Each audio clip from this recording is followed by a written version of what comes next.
नमस्कार दोस्तों, मैं Rakesh Sharma, spokesman bar council of Delhi, और आपको मैं मिलवा रहा हूं star of the legal fraternity से। और उसी कड़ी में मैं आपको मिलवाऊंगा एडवोकेट श्याम शर्मा जी से। श्याम शर्मा जी के बारे में थोड़ा सा मैं बता दूं कि आपका जन्म दिल्ली में ही हुआ, मुनीर का गांव में, और अब ये लगभग 56 ईयर इनके हो गए हैं। इनको 68 का इनका बर्थ है, और इनके फादर साहब सुप्रिटेंडेंट थे टेली कम्युनिकेशन में, और इनकी जो धर्मपत्नी है वो भी आर्टिस्ट है। इनकी 2 बिटियां हैं। बड़े वाली बिटिया जो है वो साइकोलॉजी से मास्टर्स कर रही है, और छोटे वाली ग्रेजुएशन कर रही है अभी इंग्लिश ऑनर्स से। और इनका एक बहुत ही सोशल और पॉलिटिकल दोनों ही एंगल में मैं कहूँ कि एक बड़ा योगदान रहा है लीगल फ्रेटर्निटी को भी, और सोशली जो कनेक्टेड लोग हैं उनको भी। दोस्तों, ये 1994 में दिल्ली यूनिवर्सिटी से इन्होंने लॉ किया, और 1994 में इन्वॉल्व हुए, जनवरी 1994 में। और इन्होंने अपनी शुरुआत की दिल्ली की मदर बार कहा जाने वाली 30 हज़ारी कोर्ट से। 1 साल लगभग वहाँ इन्होंने काम किया। उसके बाद 95 में आप अमेरिका चले गए, और 1 साल वहाँ रहने के बाद 96 में सीधे आए दिल्ली हाई कोर्ट में। और तब से लेके आज तक का इनका सफ़र पॉलिटिकली भी, और इनकी खूबी मैं बता दूं कि ये लोगों के बीच में एक बहुत ही खुशमिजाज, बहुत ही मैं कहूं कि हंसने बोलने वाले, और हर चीज़ को एक बड़े मुस्कुराने के अंदाज में लेने वाले इनकी अपनी एक पहचान है दोस्तों। और आज मैं इनसे बात करूंगा इनके पॉलिटिकल सफ़र की, क्योंकि ये पहले चंडोक साहब के हनुमान जी भी कहे जाते थे। मैं इनकी विशेषता थोड़ी बता दूं, 6 बार चंडोक साहब यहाँ प्रेसिडेंट रहे, और ये उनके साथ ही लगे रहे। इन्होंने कोई, इनकी तमन्ना ये नहीं थी, इनको चाहते तो ये किसी पोस्ट पर उस वक्त आ सकते थे, लेकिन बहुत कहने के बाद, दोस्तों के कहने के बाद, इन्होंने सबसे पहले 2011 में एग्जीक्यूटिव मेंबर पे आए, 2014 तक रहे, और उसके बाद अभी प्रेजेंट में आप सीनियर मेंबर एग्जीक्यूटिव हैं आज की बार में दिल्ली हाईकोर्ट बार एसोसिएशन में। और इसके अलावा इनका जो सोशल वो है, ये DDCA में वर्तमान में डायरेक्टर हैं, और वहाँ की कई पोस्ट पर इन्होंने अपना वर्चस्व कायम किया है। दिल्ली ओलंपिक एसोसिएशन में आप वाइस प्रेसिडेंट हैं, और BCCI के लीगल एडवाइज़र हैं 2003 से 2007 तक, और समाधान प्रोजेक्ट में जो दिल्ली हाई कोर्ट का है उसमें जॉइंट सेक्रेटरी हैं। आप DIAC में सीनियर मेंबर हैं, और मीडिएशन का इनका बड़ा एक महारत हासिल है। और लोग ये कहते हैं कि जिनका मीडिएशन लगभग इम्पॉसिबल हो, इनके पास मैटर आ जाए तो उसका मीडिएशन समाधान बहुत सही से निकल जाता है। तो श्याम शर्मा जी का मैं स्वागत कर रहा हूँ वायु में चैनल पर। श्याम जी, आपका बहुत बहुत स्वागत है। मैंने आपके बारे में बहुत ब्रीफ में लोगों को बताया, आपकी खूबियाँ तो बहुत हैं, लेकिन मैं जानना ही चाहता हूँ, जब आप यहाँ 30 हज़ारी में आपने ज्वाइन किया, उस वक्त कैसा माहौल था आपके हिसाब से, और आज के मैं कंपैरिजन में आऊँ तो? नहीं, देखो, शुरू में जब हमने प्रोफेशन ज्वाइन किया तो यही कहते थे कि सबसे पहले ट्रायल कोर्ट से शुरू करो। ट्रायल कोर्ट में अगर एक बार आप सफल हो गए, अच्छे से मेहनत करना सीख गए, आपको असली मेहनत वहीं करनी पड़ती है। सुबह से शाम तक भागते रहना, 20 केसेस करते थे हम चंडोक साहब के पास जब थे, तो वो एक आदत पड़ जाती है, आपको वर्क कल्चर डेवलप हो जाता है। उसके बाद जब हाई कोर्ट आप आते हो तो बड़ा रिलैक्स लगता है कि हाँ, ये सही जगह है, वो आपकी मेहनत यहाँ काम आती है। तो जो एक माहौल था, बार बेंच रिलेशनशिप थी 94 में, और आज 2024, यानी इतना एक लंबा अरसा हो गया, 30 साल में हो गए आपको इस, क्या चेंज लगता है? ये कुछ बहुत अच्छा हुआ है या थोड़ा डिग्रेडेशन हुआ है उसमें? देखो, रिलेशन तो हमेशा ही अच्छे रहे हैं बार और बेंच के। जब हम थे तब भी अच्छे होते थे। बस ये था जब ज़्यादा लॉयर स्ट्राइक पे जाते थे, अब नहीं जाते हैं स्ट्राइक पे, और स्ट्राइक पे जाना नहीं चाहता। मैं कभी स्ट्राइक के फेवर में भी नहीं रहा था। आपको एक दिन की अगर आप स्ट्राइक करते हो तो उससे कोई रिजल्ट कभी निकला नहीं, कभी भी किसी स्ट्राइक का कोई रिजल्ट नहीं निकला। तो उसका अननेसेसरली वेस्ट करना, टाइम वेस्ट करना, वो मुझे। लेकिन अपना विरोध कैसे जताएं एडवोकेट्स? विरोध का तरीका है हमारा, अपना रिप्रेजेंटेशन दो, मिलो चीफ जस्टिस से आप। अब एक बार देखिए, कभी एक बार पुलिस वाले से झगड़ा हो गया, आप स्ट्राइक पे चले गए। अरे आप लॉयर हैं, आप जाके कंप्लेंट कीजिए पुलिस कमिश्नर को, आप कोर्ट में कंप्लेंट कीजिए, अपने आप सस्पेंड हो जाएगा आदमी। हमारा काम नहीं है ना कि उधर से कोई आदमी हमें बदतमीजी करता है उसको थप्पड़ लगाएं। नहीं, लेकिन लोग ये कहते हैं कि इससे जस्टिस नहीं मिलता एडवोकेट्स में पेशेंस, यही तो मीडिएशन सिखाता है। विन विन सिचुएशन यही सिखाता है कि एमिकेबल सेटलमेंट हर चीज़ का कैसे होना चाहिए। लेकिन आए दिन एडवोकेट्स के साथ बहुत ही, मैं कहूँ तो बहुत ही खराब शब्दों में कहूँ तो बदतमीजी पुलिस के थ्रू होती रहती है।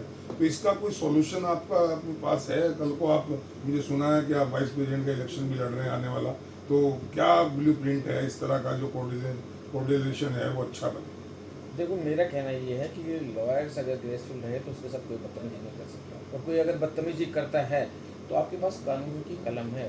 आप पुलिस कमिश्नर भी आपके सामने खड़ा रहता है, आपके सर ये हाई कोर्ट की बात कर रहे हैं आप।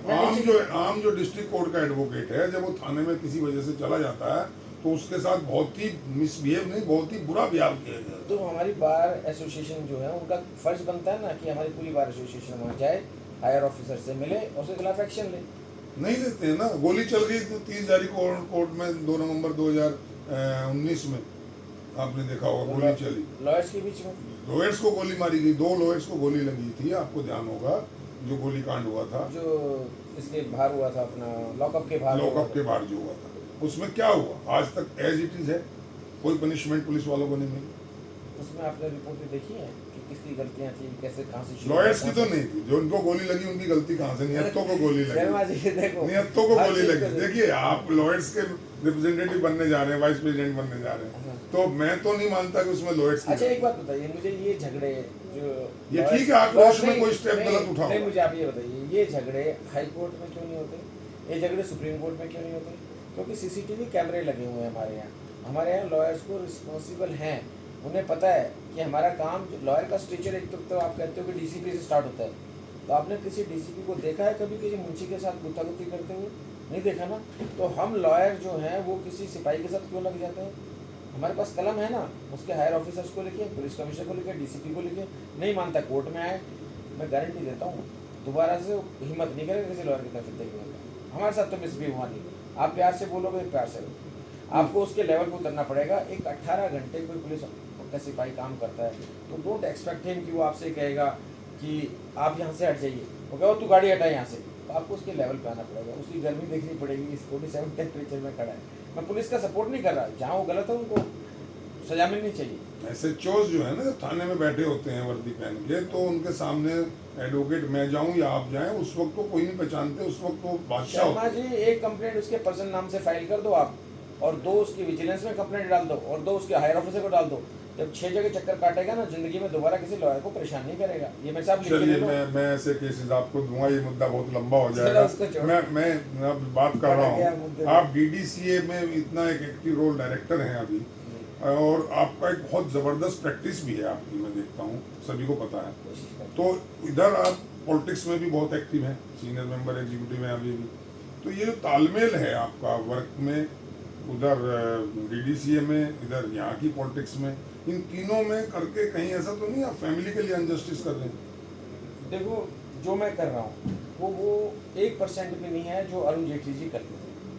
4 मिनिस्टर संभाली उन्होंने एक साथ में टॉप के लॉयर भी थे, उसके बाद अपोजिशन लीडर भी बने, और उसके बाद डीडीसीए के प्रेसिडेंट भी रहे, और बीसीसीआई के वाइस प्रेसिडेंट रहे, और सारी पोस्ट के लिए सिर्फ टाइम मैनेजमेंट आपको आना चाहिए, किस टाइम आपको क्या करोगे। सैटरडे मेरा फैमिली का डे है, उसमें मैं किसी भी चीज़ को सैटरडे के लिए नहीं रखता, संडे के मेरा फैमिली का डे। सैटरडे हमारा पेंडिंग काम को खत्म करने का डे, बाकी 5 दिन में से 2 दिन मैं ड्यूटी से जाता हूँ, वो भी शाम के टाइम जब मेरा कोर्ट का काम खत्म हो जाता है, वहाँ डिस्कस करते हैं। और जितना इंफ्रास्ट्रक्चर बदल दिया है वो देखो, पहले कहते थे कि बुजुर्ग हो गए तो आपका एक्सपीरियंस आएगा, लेकिन अरुण जेटली के प्रेसिडेंट बनने के बाद मुझे लगता है कि यूथ जो है ना उसकी सोच भी अलग है, विजन भी अलग है, टेक्निज्म है उसके अंदर। उसने पूरे स्टेडियम में चेंज कर दिया, कायाकल्प कर दिया, सारी सीट्स चेंज कर दी हैं। तो आपका विजन अभी यंग मैन का है या अभी एक्सपीरियंस ओल्ड मैन का हो गया? देखो गंजा आदमी को होने का फायदा होता पता नहीं चलता। एडवोकेट जानना चाहते हैं ना, कल आप वाइस प्रेसिडेंट बनेंगे तो किस सोच से बनेंगे, यंग सोच से या एक एक्सपीरियंस्ड ओल्ड एज? देखो मेरे को दोनों का चार्म है, मेरा बड़ा अच्छा रहता है कि मैं यहाँ जो मेरे प्रेसिडेंट हैं वो मोहित माथुर है, उनके साथ काम करके एक्सपीरियंस आता है। वहाँ जो प्रेसिडेंट है डीडीसी हैं अरुण जेटली है, वो बड़े यंग डायनामिक है, दोनों का अपना तरीका अपनी सोच है, और साथ में हम अपना एक्सपीरियंस जो आपने कहा चंडोक साहब के साथ 6 प्रेसिडेंट रहे 6 बार, तो वो 20 साल मुझे उनके साथ बड़ा अच्छा एक्सपीरियंस था।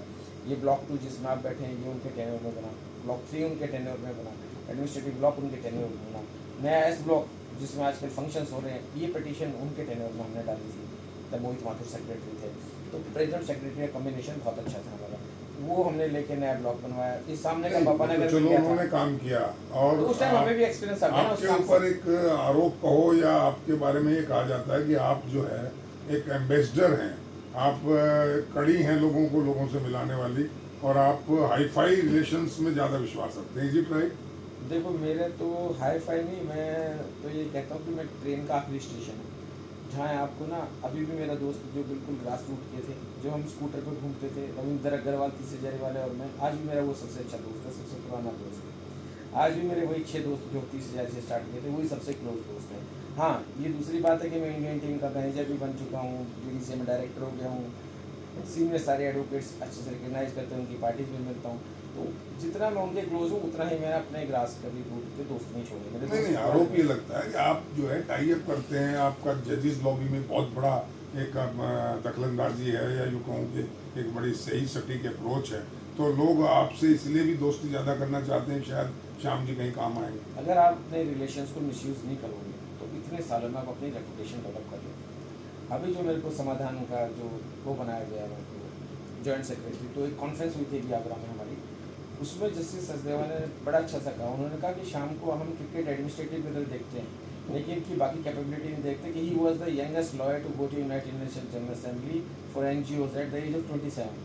150 PIL मैंने फाइल की थी। जेल क्लासिफिकेशन था AB क्लास, वो हमने ख़त्म कराया था, हमें लॉज फॉर सिविल लिबर्टीज। तो काम भी करते रहते हैं, ईमानदारी से काम कर रहे हैं इतने साल से। जजेस को पता चलता है कि कौन आदमी ढंग से काम कर रहा है, इंस्टीट्यूशन के लिए काम कर रहा है, हाई कोर्ट को बनाने में अपना काम के बल पर आप पोस्ट लेते हैं, कहीं जॉइंट सेक्रेटरी बनते हैं, कहीं प्रेसिडेंट काम बनते के हैं, बल पर या जुगाड़ के बल पर? कोई जुगाड़ नहीं था, जुगाड़ होता ही नहीं, जुगाड़ चलता ही नहीं।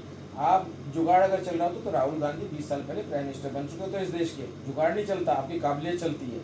आप अगर ढंग से काम करेंगे, आप मेहनत करेंगे, आपकी काबिलियत दिखाइए। जुगाड़ से आप, मैं क्रिकेट में कहता हूँ, आप सिफारिश अपने बच्चे को एक बार टीम में ले आओगे, स्कोर तो उसने करना है, रन तो उसने बनाने हैं, आगे के मैचेस तो उसने खेलने, फिर वो एक मैच खेल के बाहर बैठ जाएगा। तो अगर जुगाड़ से काम चलता है ना, काबिलियत बहुत है सर। आप बहुत लोगों को ओबलाइज करते हैं, जैसे आप BDC में प्रेसिडेंट हैं, क्रिकेट मैच होते हैं, आप लोगों को फ्री पास बांटते हैं सर, और उनको oblige भिजवाते नहीं है, हैं, सर, बल्कि भिजवाते हैं। ऑर्गेनाइज नहीं है, वो मेरी ड्यूटी है। अगर मेरे को वहाँ से मिलता है कुछ, मेरे अपने शेयर का मिलता है, तो मेरा फर्स्ट राइट मेरे लॉयर फ्रेंड्स का है, मेरे लॉयर ब्रदर्स का है। अगर मेरे से कोई लॉयर, आप भी कहेंगे मेरा बेटा मैच देखना चाहता है, तो मैं मना कैसे कर दूँगा? मैंने holding such a good post, मैं कोशिश करता हूँ कि जितनी कोशिश हो सके। इसका बेनिफिट आपको आने वाले इलेक्शन में मिलेगा, ऐसा सोचते हैं आप? मैं इलेक्शन की सोच के कभी भी कोई काम नहीं करता। इलेक्शन, मेरे 25-30 साल से लोग हैं, मेरा देख रहे हैं कि मैं क्या काम करता हूँ। ये हमारे नीचे जो पार्किंग थी, इस पार्किंग में 200 गाड़ियाँ स्टाफ की खड़ी रहती थी, 300 मोटरसाइकिल खड़ी होती थी, वो हमने बनते सबसे पहले हटा दिया। सिंपल सोल्यूशन था, मैंने कहा था कि ये हो जाएगा। कैंटीन, छोटी सी कैंटीन थी हमारी हाई कोर्ट की, उसका सिंपल सा सोल्यूशन था कि जो फाइलिंग काउंटर वहाँ थे उसको शिफ्ट करा दो, दूसरे को शिफ्ट करा दिया, कितनी बड़ी कैंटीन होगी। तो हमारी जो एग्जीक्यूटिव है ना सारी, अभी मोहित माथुर जी के नेतृत्व में जो काम कर रही है, इसकी सोच बड़ी डिफरेंट है। और काम, नहीं, आप जब आएंगे तो मैं वहाँ आप पर बात कर रहा हूँ, मैं उनकी बात नहीं कर रहा हूँ, तो मैं उनसे बात देखो कर लूँगा। कलेक्टिव एफर्ट्स है सबके, मैं तो नहीं कह सकता कि मैंने कर दिया। हाँ, इश्यूज मेरे थे, मैंने कहा था कि ये पापा नगर सामने वाला ले लेंगे, पूरी हाई कोर्ट के लिए लेंगे, तो सबके चैम्बर्स बन जाएंगे, हर यंग लॉयर को बैठने की जगह मिल जाएगी। वो इशू मेरा था, पर उस इशू में आप मेंबर एग्जीक्यूटिव रहते हुए भी इतना काम कर रहे हैं, तो आपको लगता है कि आपका वाइस प्रेसिडेंट बनना जरूरी है, उसमें आप कुछ और एक्स्ट्रा कर पाएंगे कुछ? देखो मुझे लगता है कि वाइस प्रेसिडेंट की पोस्ट एक सीनियर पोस्ट होती है, उसको और रिस्पॉन्सिबिलिटी आती है, और जब मुझ पर रिस्पॉन्सिबिलिटी आएगी तो मैं और अच्छे से काम करूँगा। अभी मुझे लगता है कि काम करता हूँ तो मुझ में एनर्जी आती है। तो आप मुझे मोदी जी वाला हाल है, 18 घंटे काम करा लो, मैं फ्री फ्रेश रहता हूँ। काम नहीं होगा 5 घंटे की तो फिर मुझे लेथार्जिक सा हो जाता हूँ। मुझे काम करने की चेष्टा है और मैं कोशिश करता हूँ कि लॉयर्स के वेलफेयर के लिए काम करता हूँ और करूँगा आगे भी। और ये अगर हम पापा नगर में गए तो सबके लिए चैम्बर भी बनवा देंगे। वाईफाई अभी सिस्टम हमने करा दिया है। कोविड के टाइम हमने 162 बच्चों की लॉयर्स की 65 लाख रुपये फीस सीनियर से लेके दी, और हमने भी ली सीधा स्कूलों में भी, हमने कहा स्कूल में पे करें। हमारा एक ग्रुप है लॉयर्स इनिशिएटिव, उसमें कमल निजाम जी हैं, पुष्प गुप्ता है, संध्या कोटी हैं, भाटिया सिंह एडवोकेट हैं, हम 15 लोगों ने मिलकर ग्रुप बनाया था। 162 बच्चों की फीस हमने सीनियर्स को बोला, किसी सीनियर ने मना नहीं किया। यही टाइम होता है अपनी फ्रेटर्निटी के लिए। ये आपका परिवार है, जो ये आपकी बार है, ये आपका परिवार है, उसमें किसी को भी दुख होगा तो आपको दुख होना चाहिए, किसी को परेशानी है। हाँ ये है कि मैं 24/7 खड़ा रहता हूँ सबके लिए। अभी हमारे लॉयर वो नंद किशोर अग्रवाल जी डाला हुआ था, मैंने उनका पढ़ा कि मैं सुसाइड कर लूँगा, मुझे बहुत ज़्यादा परेशानी है, डिप्रेशन में था। मैं अपने घर का काम छोड़ के वोट डालने के बाद सीधा उसके पास गया हूँ, 1 घंटा टाइम बिताया। अभी हम हॉस्पिटल भी ढूंढ रहे हैं जिसमें उसको एडमिट करा दें। तो कोई फेवर नहीं कर रहा हूँ मैं, ये मेरी नेचर ही है और हम सबकी होनी चाहिए कि एक दूसरे के साथ खड़े रहें। एक और अलहदा क्वेश्चन कर रहा हूँ, चलिए तो वह बहुत लंबी फहरिस्त हो जाएगी, लंबा इंटरव्यू हो जाएगा। एक शिकायत रहती है जूनियर्स को अपने सीनियर से, अपने बॉस से, कि उनको वो मॉनेटरी रिलीफ नहीं देते हैं, या मैं कहूँ कि हेल्प नहीं करते हैं, और काम पूरा लेते हैं, और मैं कहूँ कि बेकार करवाते हैं। Is it? ये बहुत बहुत ही बड़ा इशू है, बहुत बड़ा इशू है। और ये आज नहीं रेज कर रहा हूँ, पिछले 10 साल से रेज कर रहा हूँ कि Kerala high court, Kerala bar council stipend देती है, राजस्थान भी स्टाइफंड देती है बच्चों को। तो ये हमारी बार काउंसिल ऑफ दिल्ली को मैं चिट्ठी भी लिख चुका हूँ, दोबारा से भी लिखूंगा मैं उसमें, और नई कोशिश अगर नहीं हो पाई सफल तो हाई कोर्ट में रिट भी लगाऊंगा कि it's the duty of the bar association to take bar council to take care of the young generation. 10,000 रुपये मिनिमम, आप किसी को जूनियर रख रहे हैं अपना कलीग, तो 10,000 कम से कम दे, जिससे उसका आने जाने का खर्चा निकल जाए। वैसे तो 15-20 हज़ार कम है, इससे कम चाहिए एक बच्चे को आज। 15,000 अगर आप दे रहे हैं उसको, तो उसका आने जाने का खर्चा निकल जाएगा, अच्छे से आपके पास भी बहुत बड़ी तादाद में जूनियर्स हैं। अगर मैं कहूँ कि श्याम शर्मा उनको सेटिस्फैक्ट्री मॉनेटरी गेन कराते हैं। पहली बात तो ये कि जब मैं पहले दिन चिड़ोक साहब के साथ जस्टिस उषा मेहरा के चैम्बर गया, तो उन्होंने कहा ये तुम्हारा नया जूनियर है? तो उन्होंने कहा no, he is my new colleague. तो हम कभी जूनियर कहते नहीं, हम कहते हैं हमारे सारे कलीग हैं, और हम कोशिश करते हैं कि पूरी सब हम लोग जितने भी हमारे सीनियर्स हैं हमारे, कि हम सबका ख्याल रखें। और 15,000 से नीचे हमने कभी स्टार्ट नहीं किया किसी को देने का, किसी भी कलीग को, क्योंकि हम भी इसी स्टेज से निकले हैं। आपको लगता है कि लोगों को मोटिवेट करना पड़ेगा, और जो नहीं देते हैं, आपकी नॉलेज में आते होंगे जो बिल्कुल नहीं देते हैं, वो उनके पीछे भीड़ रहती है, इंटर्न्स की रहती है, जूनियर्स की रहती है, सिर्फ उनका नाम जानकर कि भाई उनके नाम साथ हम काम करते हैं। एक्सप्लॉयटेशन किसी का भी नहीं होना चाहिए। बच्चों को जब तक सिक्योरिटी नहीं मिलेगी फाइनेंशियल, वो कैसे अपना टाइम डिवोट कर पाएगा? कोई बच्चा तो ऐसा कोई मोटिवेशनल प्रोग्राम आप अगर वाइस प्रेसिडेंट बने, मैं बिल्कुल तो करूंगा, ऐसा मैं होना कोशिश करूंगा कि bar association even district courts में तो बिल्कुल नहीं। मैं हाई कोर्ट की बात बार काउंसिल से भी मैं कोशिश करूंगा कि मैंडेटरी कर दे कि अगर आपने कोई रखना है बच्चा, तो this will be the salary, minimum salary you have to pay. Stipend को, सैलरी को, ये यू हैव टू पे होना भी चाहिए। आप काम ले रहे हो, सो अब आप कहते हो मैं सिखा रहा हूँ, पेमेंट नहीं करूँगा। अरे सिखाऊंगा तो सही, आपकी ड्यूटी है सिखाना नई जनरेशन को, हमें भी किसी ने सिखाया था, लेकिन पेमेंट तो करो उसे स्टाइपेंड भी बार काउंसिल को देना चाहिए। एक और शिकायत रहती है यंग लॉयर्स को भी और सीनियर लॉयर्स को भी। सीनियर से मेरा मतलब जो काफ़ी 10-15-20 साल स्टैंडिंग है हुई, कि वो जब आजकल मजिस्ट्रेट कोर्ट में जाते हैं, स्पेशली सेशन की मैं बात नहीं कर रहा थी, वहाँ उनको कई बार तो अपमानित होना पड़ता है, और उनको वो रिस्पेक्ट नहीं मिलती जो एक एडवोकेट को मिलनी चाहिए। इस बारे में कुछ आपके नॉलेज में है? देखो, उसका रीज़न यही है शर्मा जी, अगर आपने ध्यान से देखा हो कि पहले 3 साल था मिनिमम, कि 3 साल प्रैक्टिस करने के बाद ही आप मजिस्ट्रेट बन सकते हैं। तो उस 3 साल में लॉयर को पता चल जाता था कि असली मुसीबतें क्या हैं, परेशानियाँ क्या हैं, सीनियर कैसे बिहेव करते हैं। तो जब आप जज बनते थे तो आपके अपने एक्सपीरियंस के हिसाब से आप वो लॉयर अंदर जिंदा रहता था और रिस्पेक्ट करते थे। अब क्या करते हैं, आप उनसे ख़त्म कर दिया, सीधा मजिस्ट्रेट बन जाते हैं कॉलेज के बाद। उन्हें पता ही नहीं है कि प्रॉब्लम क्या है यंगस्टर्स की, वो कैसे फेस कर रहे हैं। इसका कोई सॉल्यूशन है? सॉल्यूशन यही है कि हाई कोर्ट को उनका क्लासेस लगानी चाहिए, इनको समझाना चाहिए, इनकी वर्कशॉप्स लगानी चाहिए बीच में, साइकेट्रिस्ट, साइकोलॉजिस्ट सबकी इनकी होनी चाहिए पूरी ट्रेनिंग। हर आदमी को ज़रूरत है साइकेट्रिस्ट की, साइकोलॉजिस्ट की। हमारी कंट्री में कंसेप्ट नहीं है। प्लेयर्स में आ गया ना अभी, अगर उनको लगता है कि मैं रन स्कोर नहीं कर रहा हूँ, डिप्रेशन में जा रहा हूँ, तो साइकेट्रिस्ट से मिलते हैं, और कोई बुराई नहीं है इसमें। अगर मुझे बहुत गुस्सा आ रहा है, मैं आपसे लड़ रहा हूँ, तो मुझे अपने आप जाना चाहिए। ऐसे प्रोग्राम्स एडवोकेट्स के लिए भी नहीं होने चाहिए, क्योंकि बहुत ज़्यादा स्ट्रेस में रहते हैं एडवोकेट्स। होते रहना चाहिए मीडिएशन, लेकिन हो नहीं रहे। कुछ बार को इसमें इनिशिएटिव लेना चाहिए। आपके पास इतनी जगह पड़ी है, आप इसमें जिम बनाइए लॉयर्स के लिए, स्पोर्ट्स एक्टिविटीज़ बनाइए, रिक्रिएशन रूम्स बनाइए, उनकी काउंसलिंग कराइए, उनकी वर्कशॉप कराइए। लेकिन आप भी 2 साल से हैं ना, अभी तो नहीं, बहुत कुछ कर दिया हमने। ये वाला 4 सीरीज कर लिए, 11 सेक्रेटरीज हमने अपॉइंट कर दिए मीडिएशन सेंटर में। जो फैमिली आती है, पेरेंट्स आते हैं जिनका झगड़ा होता है, चाहे मैट्रिमोनियल हो, पार्टीशन हो, उनके पास सेक्रेटरीज के 13 सेक्रेटरीज हमारे पास, तो पहले के थे 11 भी रखे हैं हमने। वो आते हैं उनके पास और उनका पूरा अपना कंसल्टेशन ले सकते हैं, तो बड़ा बेनिफिशियल है। हम लॉयर्स के लिए भी करेंगे कि आगे करते हैं। चलिए, बहुत बढ़िया। Thank you. और मैं एक सवाल के साथ आपको बस करता हूँ कि आप वाइस प्रेसिडेंट का जो इलेक्शन लड़ने जा रहे हैं, कितने कॉन्फिडेंट हैं आप? सर मैं तो ये कहता हूँ कि, और किस मुद्दे पर? मैं ये कहता हूँ, अगर आप मुझे जानते हैं, आप मुझे वोट मत दीजिए, मेरे काम को वोट दीजिए। आप ऑब्जर्व कीजिए कौन बार में किस टाइम खड़ा रहता है, धूप में खड़े होकर पार्किंग ठीक कराना बड़ा मेहनत का काम है। ये वाइस प्रेसिडेंट बन जाके आप आज 3-4 महीना मेहनत करते रहोगे लोग, कोई भी प्रेयर मीटिंग ऐसी होती है जिसमें नहीं जाता, क्योंकि हमारी फैमिली है, हमारी एसोसिएशन, उसका कोई मेंबर हमारी फैमिली है। हर के मिशन पर मैं कोशिश करता हूँ, हर एक के सुख में जाने की कोशिश करता हूँ, मेहनत करता हूँ कि यहाँ जी हमारे मेंबर्स को कोई परेशानी ना हो, टॉयलेट्स को चेक रेगुलर करना, जितना हाउस कीपिंग वाला सारा स्टाफ है वो खड़े होता है, कैंटीन वालों को समझाना कि कहाँ खड़े होना, कितनी सर्विस कैसे करनी, टाइम निकालना पड़ता है आपको, और अगर आप टाइम निकालोगे, मेहनत करोगे तो आपके मेंबर्स को दिखता है, वो आपको एक और डिफेक्ट आ गया है इलेक्शंस में पिछले कुछ सालों से कि अंधाधुंध पैसा खर्च करते हैं कैंडिडेट्स, हाँ, ये पार्टीज होता है। अरेंज करते हैं और मोबिलाइज करते हैं वोटर्स को, एडवोकेट्स को, या। इसके बारे में कुछ कहेंगे? बहुत ज़्यादा आ गया खर्चा, इस पर भी लिमिट करनी पड़ेगी, जजेस को देखना पड़ेगा, इलेक्शन कमीशन जो अपॉइंट होता है उसको भी चेक करना पड़ेगा, इसको बिल्कुल ही लिमिटेड कर देना चाहिए, क्योंकि कुछ पोस्ट ऐसी होती हैं, मेरा अपना मानना है कि प्रेसिडेंट की पोस्ट और सीनियर डेजिग्नेटेड की पोस्ट, इस पर तो कंपेयरिंग होनी नहीं चाहिए, आपके कार्ड बटने नहीं चाहिए, ग्रेसफुल पोस्ट। वाइस प्रेसिडेंट को वाइस प्रेसिडेंट मैं खुद ही कर लूँगा, ऐसे ही अगर सब लोग नहीं, करेंगे, पार्टीज नहीं मिलेंगे लोगों को। नहीं होनी चाहिए पार्टी, किसी आप पार्टी को श्याम सारे शर्मा साल पार्टी नहीं- करो, श्याम शर्मा नहीं करेंगे, मेरा घर 24 घंटे खुला इसके रहता है। बगैर भी वोट मिल जाएंगे। काम को वोट मिलनी चाहिए, पार्टीज को वोट नहीं मिलना चाहिए, आपके पर्सनल रिलेशन को वोट नहीं मिलनी चाहिए। देख लीजिए वोटर तो सारे एडवोकेट सुन रहे हैं आपकी बात को, बिल्कुल ठीक कह रहा वो हूं मैं। कहेंगे कि वो पार्टी काम को नहीं देंगे वोट दो। श्याम जी, तो हम वोट क्यों देंगे? काम को वोट दो, आप ये देखिए कि कौन आदमी 2 साल आपके लिए खड़ा रहेगा, आपके वेलफेयर के लिए खड़ा रहेगा, आपकी जो फैसिलिटीज़ हैं उसके लिए काम करेगा, उसको वोट दो।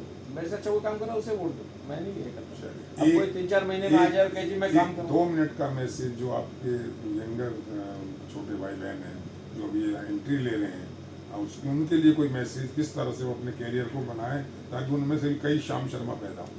देखो, उसके लिए मेरे को ये एडवाइस है कि सही टाइम पे सही एडवाइस आपको मिल जाए, आपको पता हो कि आपने लिटिगेशन करना है, कॉर्पोरेट करना है, आपका बेस्ट पार्ट क्या है, वो चूज़ करना बहुत ज़रूरी है आपके लिए, सही तरीके से, नंबर 1। नंबर 2, मेहनत करो, रेगुलर मेहनत करो, रेगुलर मेहनत करने का उसका कोई सब्स्टिट्यूट नहीं है। बाय हुक और क्रुक हवा में प्रैक्टिस करोगे, आप कहीं ज़मीन में गिरोगे। हम तो गांव से निकले हुए हैं, गवर्नमेंट स्कूल से पढ़े निकले हुए हैं, उसके बावजूद भी यूनाइटेड नेशंस भी हुआ है, 52 कंट्रीज़ भी घूम लिए, आज बहुत अच्छी अच्छी पोस्टें भी ले ली हैं, सिर्फ किस लिए कि विजन साफ था, मेहनत करनी थी। आज भी मेहनत करते हैं, रेगुलर मेहनत करो, अच्छे से पढ़ के जाओ, जब आप कोर्ट में जाओ तो आप पूरा ब्रीफ फैक्ट्स आपके टिप्स में होने चाहिए, सारे जजमेंट्स आपको पढ़े हुए होने चाहिए, फाइल आपकी नीट क्लीन होनी चाहिए, you should dress up well, that's all. तो सुना दोस्तों, ये रहे हमारे साथ बातचीत में आज श्याम शर्मा जी। ऐसी ही किसी विभूति से दोबारा बात कराऊंगा। आज के लिए दोस्तों इतना ही। जय हिंद, जय भारत। थैंक यू शर्मा जी, बहुत बहुत आपका धन्यवाद। और यंगस्टर्स को आपने जो सीख दी उसके लिए स्पेशल धन्यवाद। धन्यवाद।